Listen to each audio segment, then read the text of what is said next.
Blessed morning, everyone. Salamat po sa Diyos. We thank God and praise Him for we welcome His holy presence in this place. Amen? Hallelujah.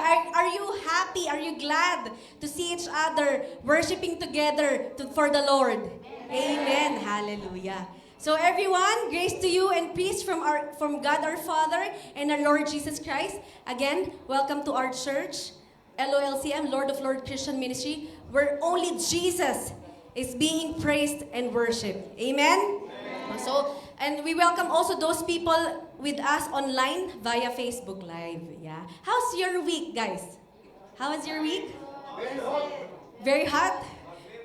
Magnificent. Praise God. Hallelujah. Okay.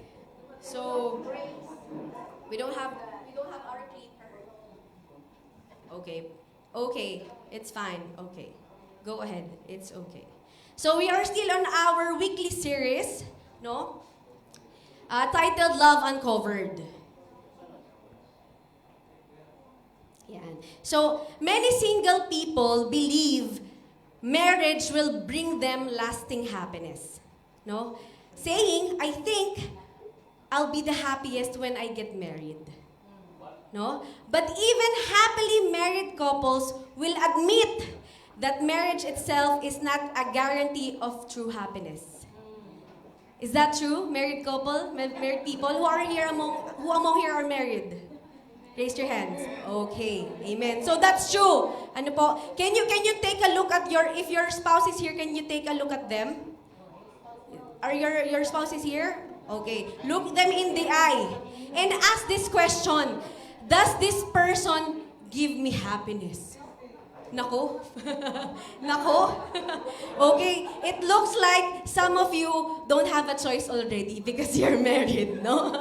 I'm just kidding. But we're happy to be married. Amen. So, that's true. Many people expect marriage to be the source of lasting happiness.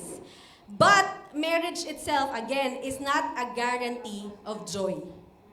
Amen? So, even strong and loving marriages faces struggle because there's no perfect marriage, no, there is misunderstanding, like as in small details. You want the toilet part dry, but he keeps it, always wet, like that, no, and he's not putting the cap of the toothpaste. I'm not saying this is my husband, okay, this is just an example, okay, this is just an example. No, there are misunderstanding, even in small details, no? And we get very irritated and very angry at the person that we love. Right? Right? Okay? And we also have financial pressure. We have financial pressure in our married life, right? No? And we have disappointments and seasons of pain. Because it's not always happy and joy and butterflies, no? Married life is, it consists of commitment and sacrifice. Amen? So, that's why even happily married couple often says that marriage requires, yung sinabi ko nga po, I just told a while ago, commitment. Married couple, do we have commitment to our spouses? Yeah, commitment. We have sacrifice. Do we sacrifice? We have to wake up early to cook their meals and to have their lunch boxes prepared for them at work, right? And we have forgiveness, even if it's the same thing over and over again. We have to forgive them. I keep on telling you this thing, do this thing, do these things. But still, they keep on doing it. But you need to forgive them anyways, right? You have to give them every single moment, okay? So we also have this Christ-centered love, not just romance. Do you believe that, married couple? Do you admit that? I don't think so. You are not agreeing to me. Married couples, we need Christ-centered love, not just romance. Amen. Amen. Yan. So, happiness is not found in a relationship alone. Why? Because a person who is empty, restless, or unhappy while single, imagine, okay? One broken person and another broken person, single, they may still carry the same experiences or emptiness into marriage. One broken person, it's not two whole person. It's still a broken together. It's still broken. Still broken. It's not whole. You got the point, guys? Okay. So marriage can be a blessing, but it was never meant to replace the joy that only God can give. Amen. So as scripture teaches, true joy is rooted in the Lord. I'm so happy while we were singing the praise and worship, because it's all about joy and love and joy, right? Do you feel joyful at this very moment? Yes. Amen. Thank you, Lord. What it says in Nehemiah 8:10, it says here, Nehemiah said, "Go and enjoy food, enjoy choice food and sweet drinks, and send some to those who have nothing prepared. This day is holy to our Lord. Do not grieve, for the joy of the Lord is your strength." Amen. This truth reminds us that God does wants us to be happy. God wants us to be happy, no? Yet often we look for it in the wrong places. Tama po ba? We look for it in the wrong places. Many people searches for joy in money. If I have a lot of money, I will be very happy. No? No, if you feel successful in life, no, you think you will be very happy. If you think you have a perfect relationship, you'll be very happy. No? Or you have this, all the possessions in life. You have new clothes, you have new car, new houses, 5 houses. 5 houses. Wow. No? Or personal achievement. I did that, I did those things. I have a master's degree. No? Only to discover that these things cannot fully satisfy the heart. Amen? No, even if you have all the money in the world, even if you have all the fame and all the power, it does not guarantee that you will be very happy in life. Amen? The Bible mentions joy and happiness more than 430 times, no, showing us that God deeply cares about our gladness. He is not against our happiness. No? God is He is not against our happiness. He actually commands us to rejoice, as written in the next verse. Ano pong sabi dyan? It says there in Philippians 4:4, "Rejoice in the Lord always. I will say it again, rejoice." Amen. Because true joy, however, is different from temporary happiness. Yan. There's a difference between joy and happiness, no? Because happiness often depends on circumstances. If you're having a lot of money, if you're in a good relationship, if you are successful in life, but joy comes from a deep relationship with God. Amen po. It remains even in trials. Even we are struggling in life, we have pain and we have uncertainty. No, it remains. The joy remains. No, that's why the scripture teaches us not just to seek happiness. We don't seek happiness, but we learn how to be joyful.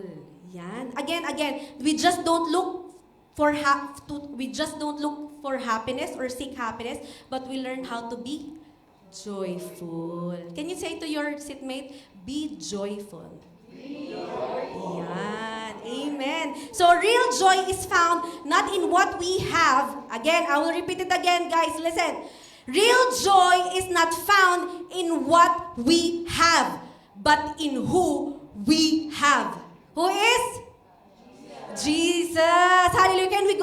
Can we give praises to the Lord? Clap our hands for the Lord. Hallelujah. Thank you, Jesus. No, so this is where Jesus brings us to the true heart of joy. No, as a Jewish lawyer once asked Jesus Christ, "Teacher, what is the greatest commandment in the law?"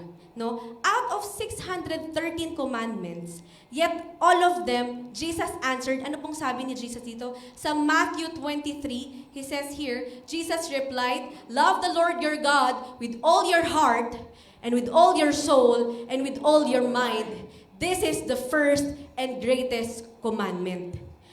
And the second is like it. Love your neighbor as yourself." Out of 613 commandments in the Jewish law. This is the two most important, no? This shows us something powerful. True joy begin with right love. Again, repeat it again. True joy begins with right love. Go ahead. True joy begins With right love. Yan. Because we cannot separate loving God and loving others. Again, guys, we cannot separate loving God and loving others. We cannot just say, I love you so much, Lord. I praise you, I worship you. But my neighbor, my friends, kaliwali. Kaliwali. I only love God. I only serve Him. I only praise Him. But other people, siyala. kaliwali talaga. No? Amen? So, it says here, we cannot separate loving God and loving others. Love Him with all your heart, mind, and soul, and do not allow anything to take His place in your life. Even if relationship, I told you, Jesus is not above our marriage. Relationship, your marriage is not above Jesus. Jesus is above everything. Amen po. Even in our success in life, in our money. Okay? When we love God first, joy follows. Yan. You will truly experience the joy. Amen? Because real happiness is not found in having everything we want. It's not having everything we want, but in having the one we truly need. Again, none other than Jesus Christ. Amen? So as God's love fills us, can you imagine yourself being filled by the love of God? Yeah? It overflows into how we love others. Amen? Does it overflow? You're too much love, you feel the love of the Lord too much in your life that it overflows with other people. You understand? No? So, because it creates a mark not just by happiness, but by true and lasting joy. It says there in 1 John 4:19-21, we love because He first loved us. Whoever claims to love God, yet hates a brother or sister is a liar. You're a liar. No? For whoever does not love their brother and sister whom they have seen, cannot love God whom they have not seen. And He has given us this command. Anyone who loves God must also love their brother and sister. Amen? The one who loves God loves others too. Amen? If you are claiming that you love God, you love others too. Amen po? If we cannot love people who we can see, how can we say we love God who we cannot see? Amen? No? So the opposite of love is not hate, but it's indifference. Yung parang walang pakialam. No? You don't care at all. No? Out of your concern. It's not my concern. No? In many ways po, cancel culture reflects indifference rather than love. Yung cancel culture. Nowadays, have you heard cancel culture? Have you heard it? It's very common in the Philippines. because instead of seeking restoration, understanding, and grace, it often chooses rejection, silence, and separation. Especially nowadays, I can see a lot in Facebook. No, there are people arguing who is better than this person. Their perspective in the political people, no? But it's not how you win the argument, guys. It's not who is right or who is wrong. But how did it reflect the love of Jesus when you talk to someone and when you disagree with them? Right? If you disagree with the person, do you just punch them? I don't like what you're saying. Or no, we show them our love, our care, and our concern. That it's not the political people we look up to, but it's Jesus who we look up to. Because God is in control. Whoever is seated in that position, it's still God who is in control. Amen? Amen? Do you agree? Amen. Amen. Okay. So love seeks redemption, indifference chooses distance. That is why cancel culture can become the opposite of Christ-like love. Because Jesus restores people, you remember, Jesus restores people, while the world often cancels them. Ayoko na nito. I don't like them anymore. I will just unfriend them. This is very toxic. I will unfollow these people. In the Facebook, have you experienced that? I will unfriend this person. Just because of your political indifference, you will just forget the 10 years that friendship that you had. Right? No? So shame on us Christian when we fail to love one another, because love is the true mark of a believer. What it says there in John 13:35. By this, everyone will know that you are my disciples, if you love one another. Amen. And when we truly love people, we don't take advantage of them. Amen. We don't take advantage of them. What it says there in Romans 13:10, love does no harm to a neighbor, therefore love is the fulfillment of the law. Amen. We do not manipulate. We do not deceive or use others for our own benefit. Amen. Instead, love leads us to serve, parang pulis lang to, protect, and forgive, and honor one another. Amen. But it's true. We Christians are here to serve. Amen. Mahina. You don't like serving, no? You don't like serving other people. We love to serve. Amen. We love to protect. We love to forgive. And we love to honor one another. Amen. So Christian love, real Christian love, is not sacrificial.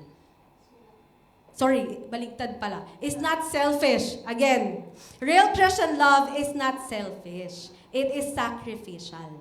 Amen? So if there is envy, I don't think so we have this here. If there's any envy, division, gossip, or exploitation among believers, it becomes a poor testimony to the world.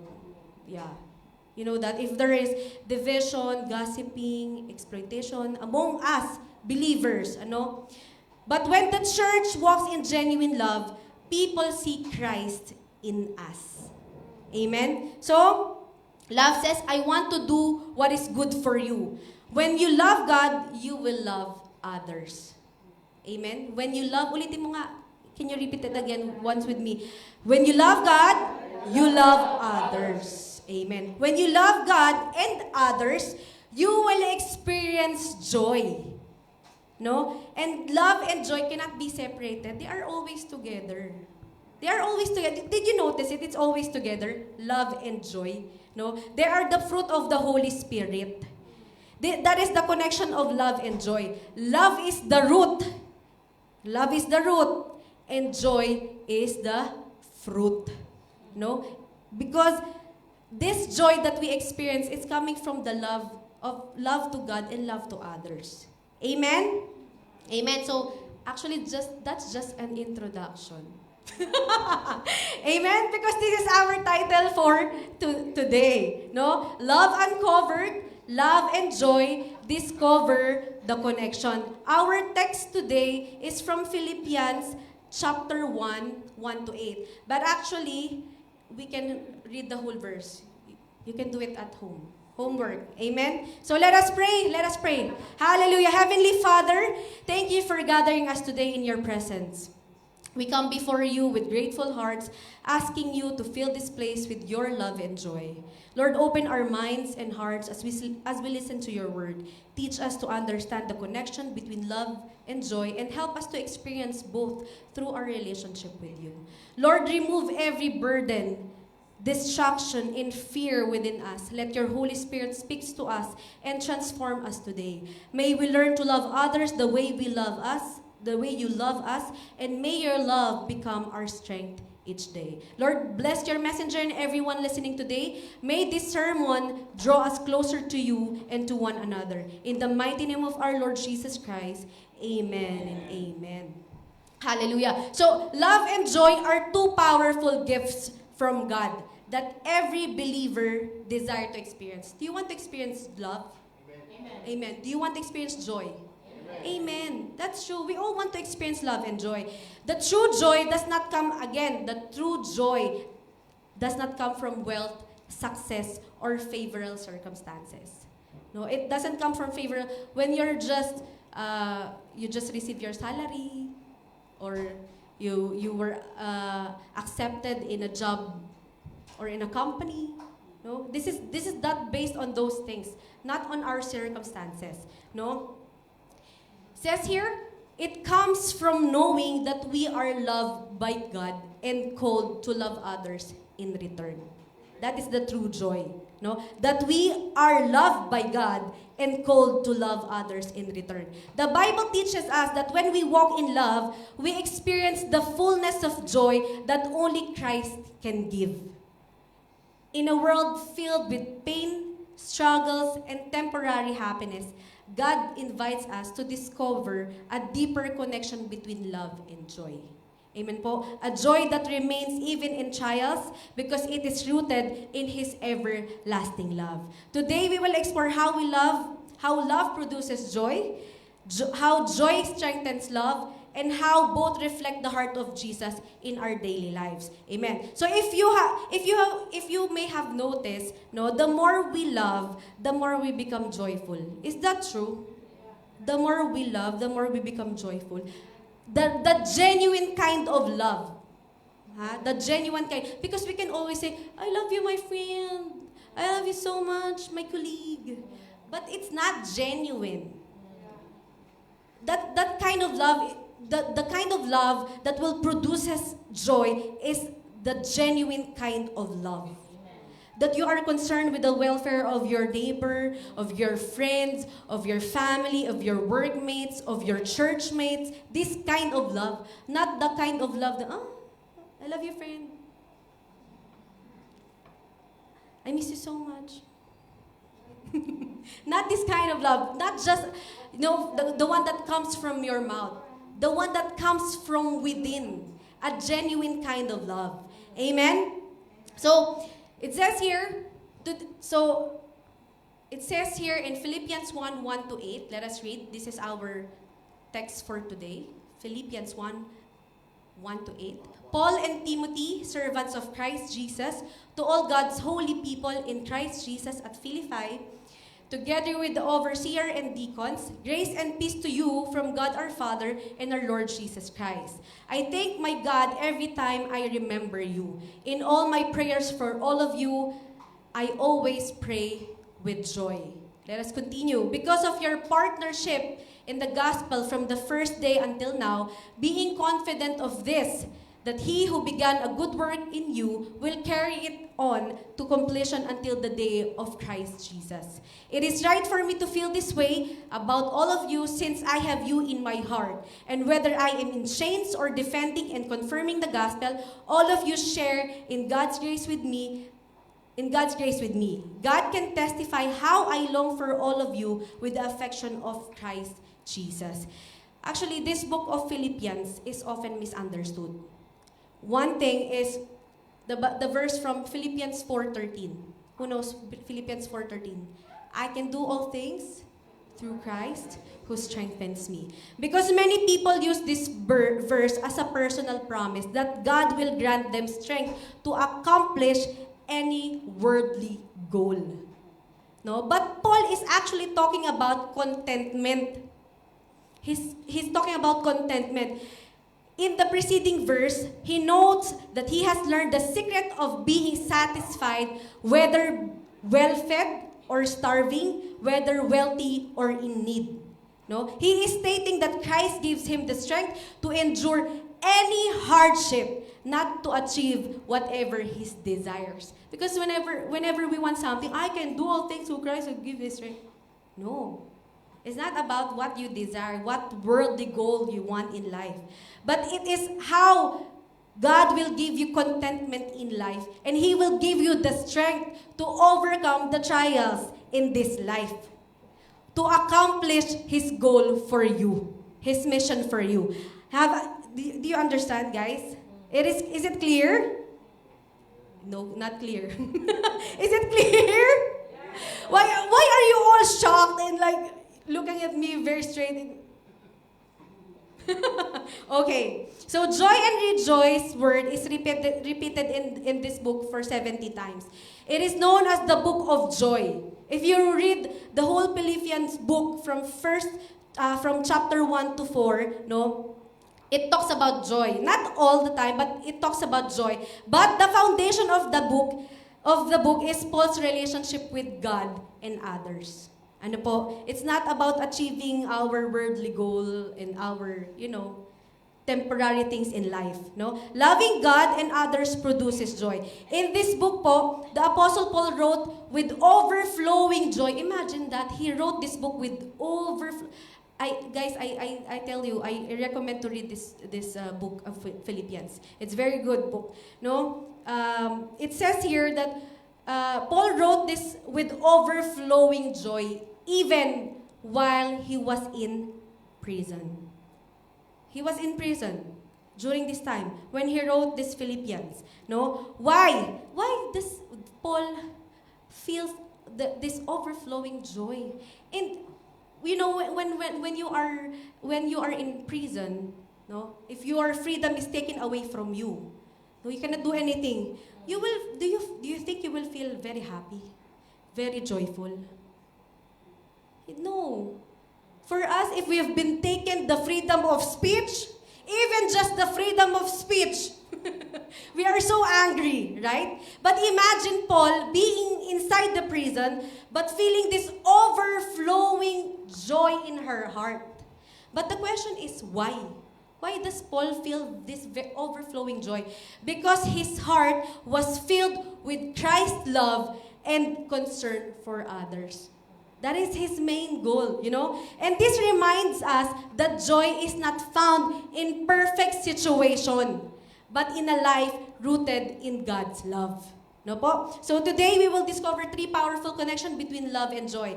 As this chapter 1, we follow this outline. Amen. So we have 3: prayer, encouragement, and perspective. Again, prayer, encouragement, and perspective. In other words, PEP, no? Parang abbreviation. PEP, yes. Okay. So prayer. It says here, let us continue reading from Philippians 1:1 to 2. Let us read it again. Paul and Timothy, servants of Christ Jesus, to all God's holy people in Christ Jesus at Philippi, together with the overseers and deacons, grace and peace to you from God our Father and our Lord Jesus Christ. In other translation po, Paul wrote to the saints, no? Overseers and deacons in the Philippian church. But just for your reference, I'm using NIV po, okay? But that there's some translation, it says here to the saints, okay? The word saints is often misunderstood in our culture. Officially calling someone a saint with a capital S, it refers to a person the church has formally recognized as being in heaven. It means if you are being called a saint in our culture, it means you died already. Okay? You died already and you are worthy of imitation. This process is called canonization po. No? So, but in the Bible, it simply means that you are set apart. Kaya nga po, God's holy people. You are set apart. When you are set apart, this is the whole part, and you are set apart. Understood po? No? You are set apart for God once you come to know Jesus. That's why we are called holy people. Understood? Amen. Understood? Amen. Okay. So Paul would go to major cities po like Philippi to evangelize so that the gospel would spread from there. Paul is known as the evangelizer, the one who evangelizes with what we call as, nakalimutan ko yung term, I forgot the term. We are the Gentil, Gentiles, yes, Gentiles. We are called the Gentiles. He's the one who spread the gospel to the Gentiles. No? So, si Lydia po, the first European evangelized by Paul was in this city, in the city of Philippi. And Paul was very close to the believers there. He was really close to them. No? That's why he wrote this letter in book of Philippians. And he prayed for them. Let us continue po. He prayed for them. Philippians 1:3-4. I thank my God every time I remember you. In all my prayers for all of you, I always pray with joy. So it says, if you love someone, you will pray for them even decades because you want God to work in their hearts and their lives. Do we pray for the one we love? Amen. Amen. Our families, our friends, our workmates, no? We pray for them because we know God can change their hearts. No, if you're going through some struggles in your relationship, no, there's some broken relationships in life, we pray for them. But it's not only those people that we love or we like, no, that we should pray for. We also pray for people we may not like. The people that we don't like. We have to pray for them. Okay? I have to pray for them. Not to pray for them in a sense na, Lord, please, you know what to do with this person. Not that kind of prayer, okay? You know what to do, Lord, because he hurt me, so you know what to do. You said vengeance is mine. Huh? You use those words, no? But we pray for the people that we don't like, those difficult people in our life, because we are also commanded to love our enemies. Right? We are commanded to love our enemies. Amen. I thought you don't like to love your enemies, no? We are commanded to love our enemies. So, have you ever prayed for your enemies? Have you ever prayed for your enemies? Really? This is a genuine question. Have you ever prayed for your enemies? Yes, it's true. It's true. But you know, because in the nature of my work, I am in a reception in a clinic, a medical center clinic. So I really have this different kind of people, encounter with different kind of people, to be honest. Different kind of people. There are difficult people, there are nice people, but you know, when the difficult people comes to you, really, the patience is being tested. You know, it feels like you're not doing anything wrong with them. But they enter the clinic like, "Rawr!" They're like a monster, like you're a villain or whatsoever. I really don't know. But you know, when that moment comes, really, I really pray to the Lord, Lord, please help me handle this person or whatever he is going through. Lord, please heal him. Heal this person. Not only physically, because we understand the people who are coming to the clinic, they feel sick, right? Amen. They feel hurt. There's something wrong with their body. That's why they go to clinics, right? They go to the hospital because they are sick. So they need to be healed. That's why I try to understand that they're going through something. But it's not just about the physical pain, you know. They might be going through some emotional and mental and spiritual, most especially spiritual struggles, sickness, amen. That's why we pray for the person that we encounter, especially those difficult people. Not because we want something bad to happen to them, not that, okay? But we want them to be blessed by God so they will also experience the love and joy that we experience. Amen? You understand? Okay. What happened? Just 1 minute.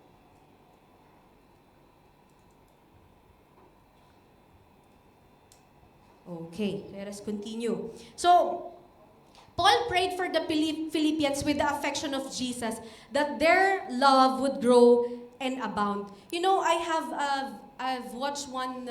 It's actually a video, but there's a quote in there.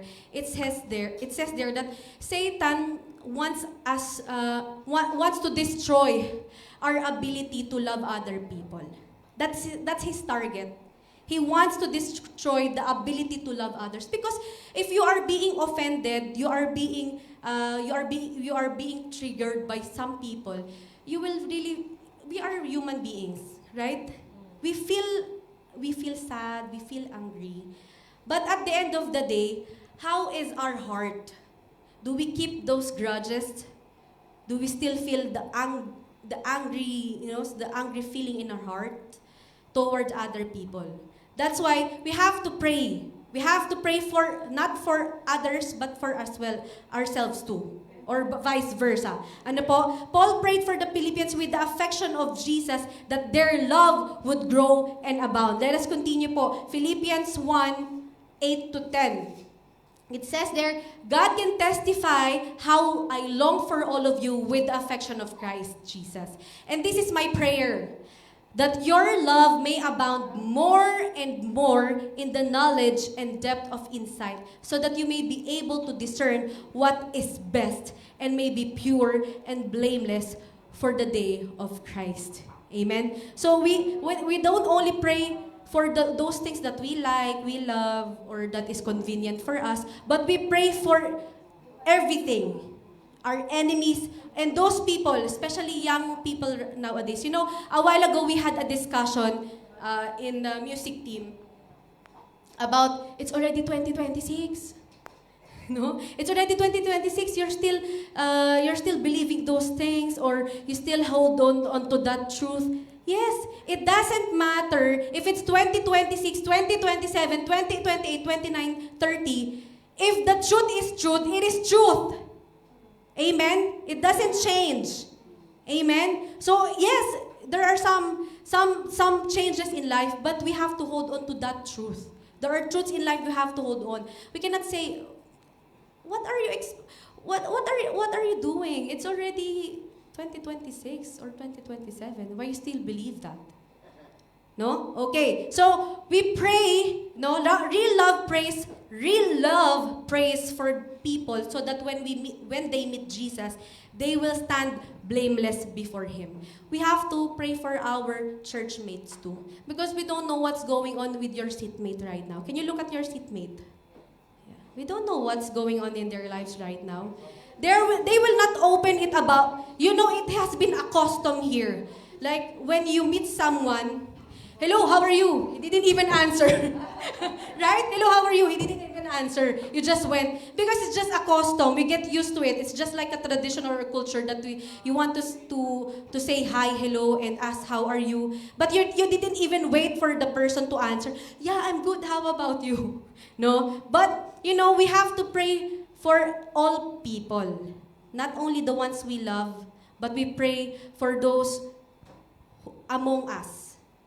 Our neighbors, our friends, our enemies, our families. Ano po? So we love to pray. We are to pray that they will be filled with the fruit of righteousness. No? Because love is the fulfillment of the law. You will obey God's command and not do anything that harms others. Yan. So that is prayer. Did you understand?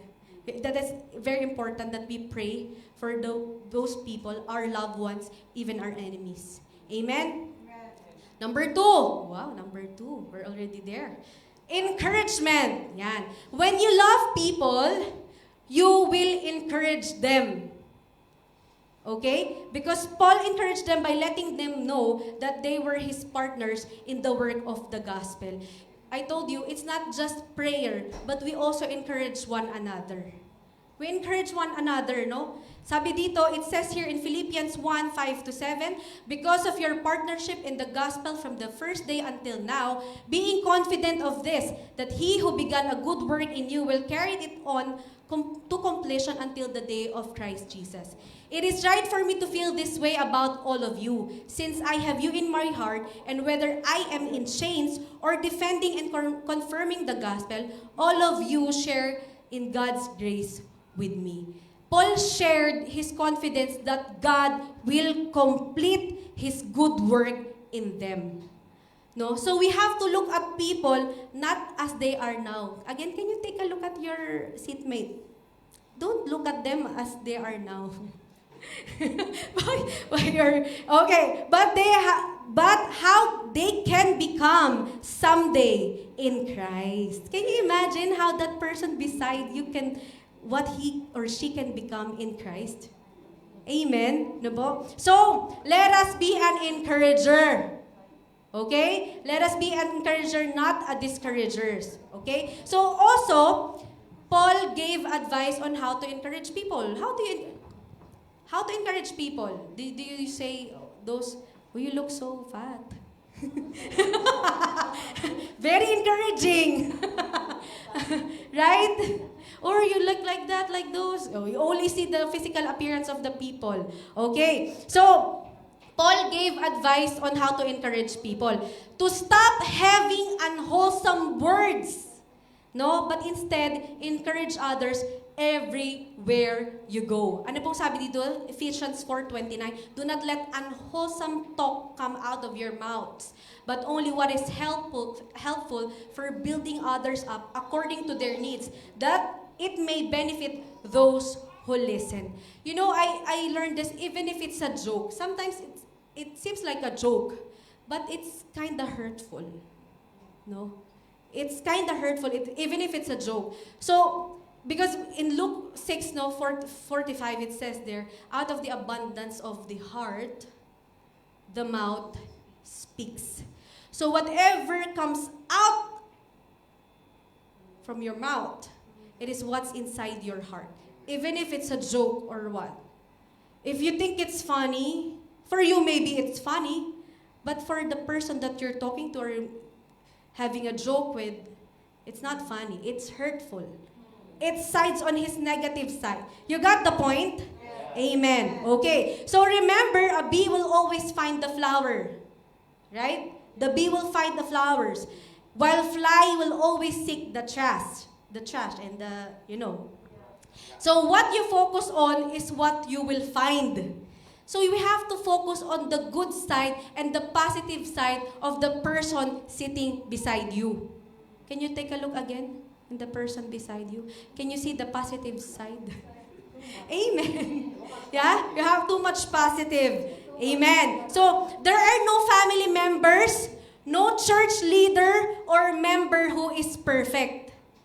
Tama po ba? Is it true? There's no family member. Does your mother, your father, your children are perfect? No. Your church leaders are perfect? No. How about the members, church members? Are you guys perfect? No, of course we're not perfect. We are all not perfect. So we look for things that will encourage them and not focus on the negative. Amen? So encouragement. And last but not the least, amen. Praise God. Okay. Perspective. Our perspective po is shaped by our past experiences. It's true. Because what we experience in life, that would be our perspective in life. I've experienced this and those and that. So I believe this is this is what I will follow. Because that's what we had in our lives, Our past experiences, even our education. What we have been taught in the family or in the school, that's our perspective. Ano po? So, growing up with an abusive father, or for me, for an example, I grew up without a father, will affect the way we respond to human authority. Because in the house, if the human authority is not being practiced, we once discussed this in our BS groups, that a Christ-centered family is very important because family is the basic unit of society. Yes? So in the family, this is how you are being molded. Your character, your personality, your perspective in life. So, if it's not being practiced at home, it will be difficult for that person when he goes out of that family to respond to a human authority. They usually don't honor or follow the authority. You get not all the time, but what I'm saying is, if it is not being practiced inside the home or in the house, it's a bit difficult to do it outside of your houses or of your home. Amen? Okay, so it will color the way we view God as our Heavenly Father. That's why it's very important how if you're a father, how you treat your kids or your children. And if you are a parent as well, do not, you have to honor and obey your mother and father, your parents. Okay? That is very important. So we need to adjust and learn and relearn our perspective. Because perspective affects our thinking. Is it true? It affects our thinking, yes? Which affects our emotions. Yes? And which affects our actions. The way we think affects our emotion. The way we have these emotions affects our actions.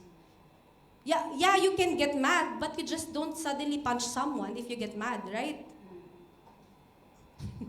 Manakit ka or someone, you're trying, you're lining in a line and someone overtake you and you get mad and you did something wrong. No, you hurt that person. So, perspective affects our thinking, which affects our emotion, which affects our action, which eventually determine our destiny. That's why perspective is very important. No, we need to see circumstances through the lens of God's words, promises, and character. How we see things. Have you seen this picture? There's number 6, and there's 2 person here. Yeah. So in this side, I can see number 6, right? But on the other side, I can see 9. So it affects, our perspective affects everything. Amen? So we need to see circumstances through the lens of God's word, promises, and character. We have to know how to see things through God's word, through His promises, and through His character. No? We see this po at work when Moses sent 12 spices into the promised land. You know this story? 12 spices.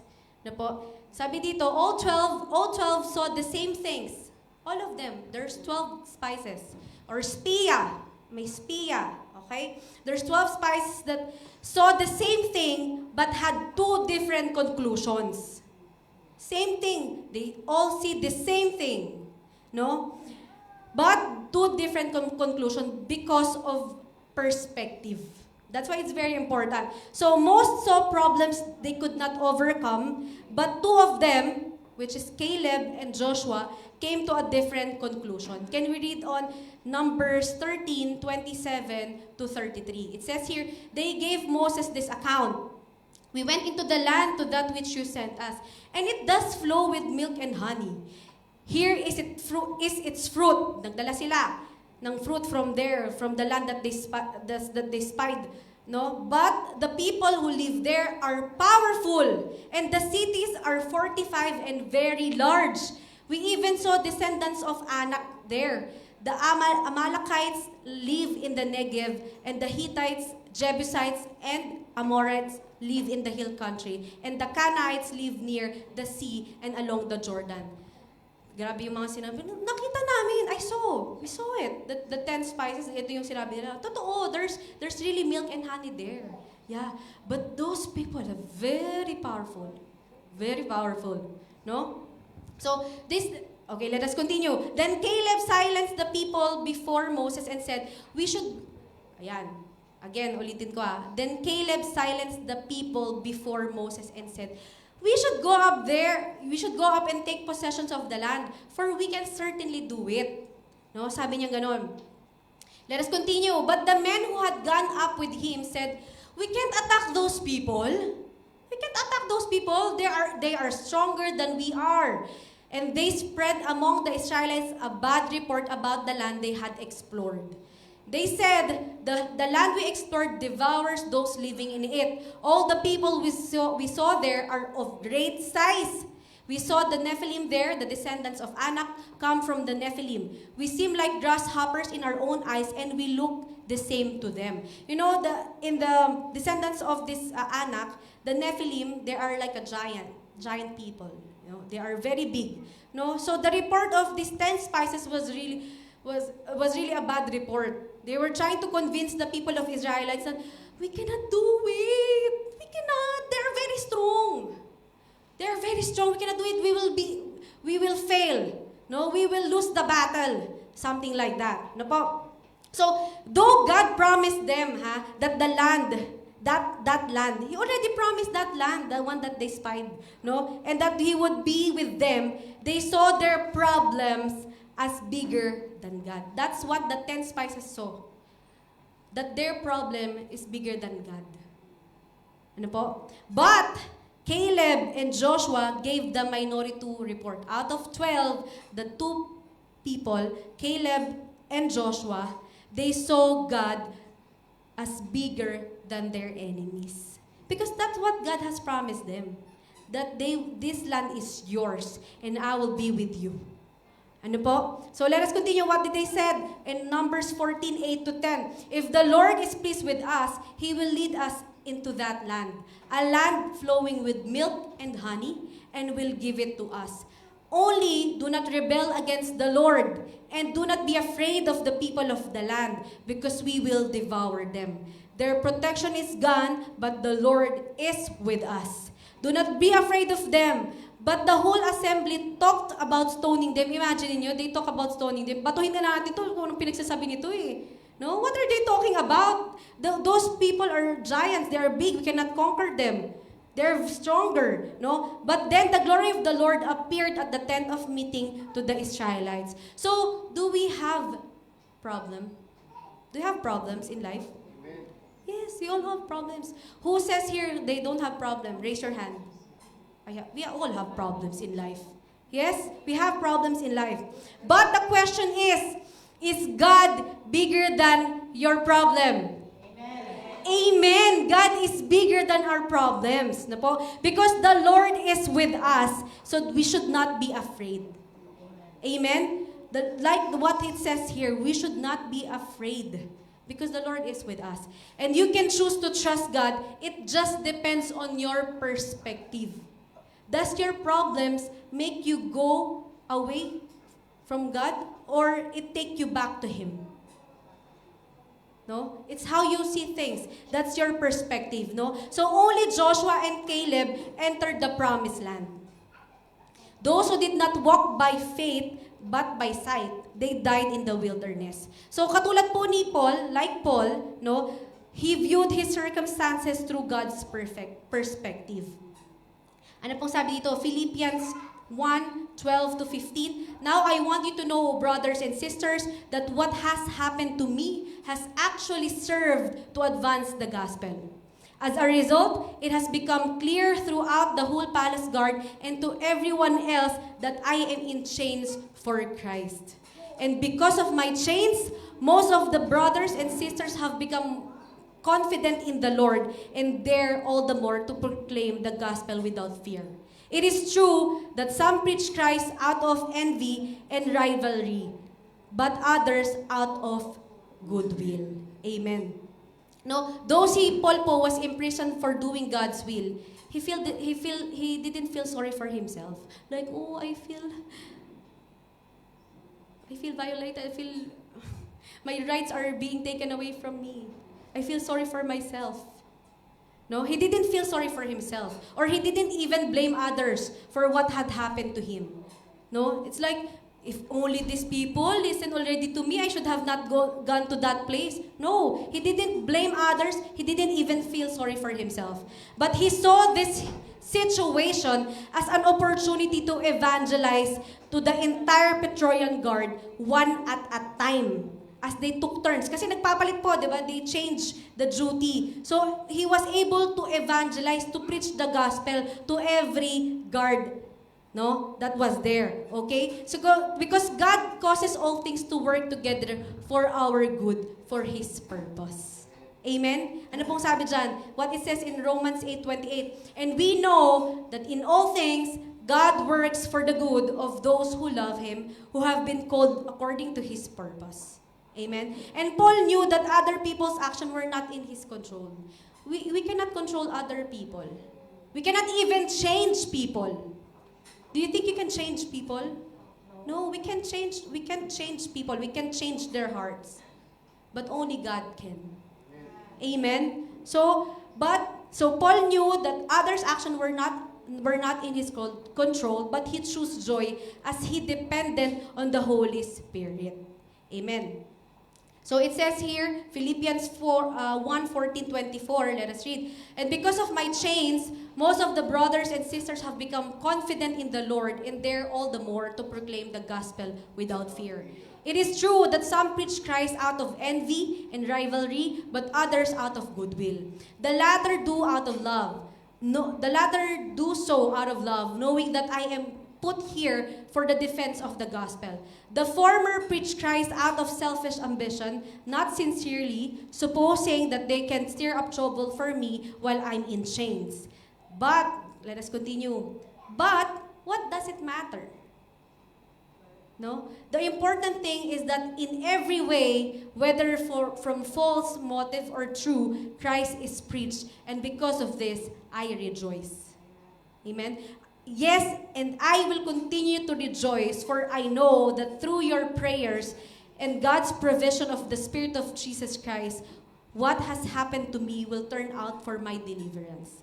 I eagerly expect and hope that I will in no way be ashamed, but will have sufficient courage so that now as always, Christ will be exalted in my body, whether by life or by death. Grabe, no? Grabe yung letter ni Paul. Ano po? So, let us continue. So, for to me, to live is Christ, and to die is gain. If I am to go on living in the body, this will remain fruitful labor for me. Yet, what shall I choose? I do not know. I am torn between the two. I desire to depart and be with Christ, which is better by far, but it is more necessary for you that I remain in body. Para makapagpatuloy, but so that he can continue evangelizing and spreading the gospel. No, but for him, it is better to be with Christ because of what he has experienced in life. Imagine being in prison, right? Being taken away your freedom and all. But he didn't see this as a problem or a difficult situation, but he saw this an opportunity to spread the gospel. Amen? So we have prayer, which love moves us to pray for one another, and prayer fills our hearts with joy and peace. Do you feel joy and peace whenever you pray? Amen. Yeah. Whatever situation we are in, whenever you feel this sadness and loneliness in your heart, and you're going through some problems in life, prayer really helps us. Ano po? And encouragement. Loving words and actions strengthen others. And encouragement brings joy to both the giver and the receiver. It's true, right? If you encourage one person, you think it only feels good to them, to her or to him. But it feels good as well to yourself, right? To encourage people, right? To see them smile. Thank you, brother, sister. Thank you for that wonderful compliment or that encouragement. You know, it makes you, not only you, but them, you know. It feels good. There's peace and there's joy. No po? Amen? So perspective, when we see life through God's perspective, we learn to choose joy even in difficult season. Amen? So, love God and each other and choose joy. Amen? Let us pray po. Let us pray. Heavenly Father, thank you for your word today and for reminding us that true love and true joy comes from you. Help us to stay connected to you through prayer so our hearts will grow stronger every day. Lord, teach us to encourage one another with kindness, patience, and compassion, especially in difficult times. And Lord, give us the right perspective to see life through your eyes and to trust that your plans are always good. May your love fill our hearts and may your joy become our strength.